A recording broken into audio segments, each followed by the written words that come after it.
దేవుని వైపు ఎత్తుదాము, మనల్ని రక్షించే దేవుని వైపు మన హృదయాన్ని తిప్పుకుందాము. ఎంతో భక్తి చేస్తూ ఉన్నారు, పుట్టింది మొదలుకొని ఇప్పటి వరకు మన జీవితంలో ఎంతో ఎంతో ఎంతో భక్తి చేస్తున్నారు. మరి ఆ భక్తి నన్ను కాపాడగలిగిందా? మనల్ని రక్షించగలిగిందా? మన జీవితంలో ఉన్న చీకటిని తీసివేయగలిగిందా? మన జీవితంలో ఉన్న పాప శాపాన్ని కొట్టివేయగలిగిందా? ఒకసారి ఆలోచన చేద్దాము. నిజంగా నేను చేస్తున్న భక్తి నిజమైన భక్తేనా? నేను నిజంగా దేవుణ్ణి పూజిస్తున్నానా?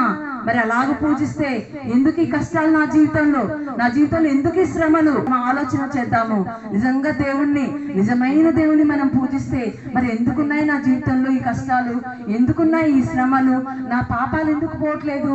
నా తాత ముత్తాతలు తరతరాలుగా వస్తున్న ఈ పాప శాపాలు ఎందుకు పోవట్లేదు అని ఒక్కసారి కనుక మీరు ఆలోచన చేసి,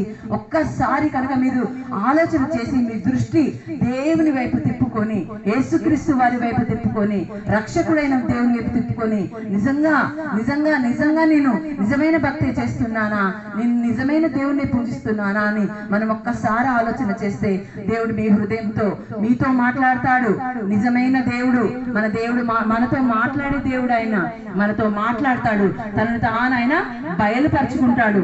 ఇదిగో నేను తలుపు యొద్ద నిలబడి తట్టుచున్నానంటున్నాడు దేవుడు.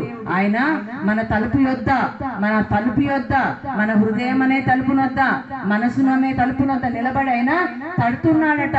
ఇదిగో ఎవరైతే తలుపు తీస్తారో ఆయన వారి ఇంటిలోనికి వచ్చి, వారి హృదయంలోనికి వచ్చి ఆ పాప శాపాలు, ఆ రోగాలు, ఆ కష్టాలు, ఆ సమస్యలన్నీ తీసివేసి మన హృదయానికి నెమ్మది, స్వస్థత, విడుదల, రక్షణ, పాప క్షమాపణ సమస్తము అనుగ్రహిస్తాడు.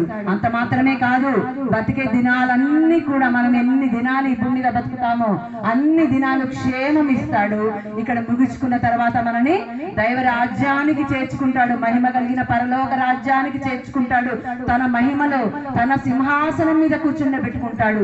నిత్య నరకం నుండి, అగ్ని నుండి, పురుగుల నుండి ఆయన మనని తప్పిస్తాడు. కనుక ప్రభువైన యేసుక్రీస్తు వారిని తెలుసుకొని ఆయన తట్టు తిరిగి ఆయన అంగీకరించి ఆయన సన్నిధిలో ఆయన రెక్కల చాటున చల్లగా క్షేమంగా ఉండాల్సిందిగా శుభవార్త ప్రకటిస్తూ ఉన్నాము. హల్లెలూయా.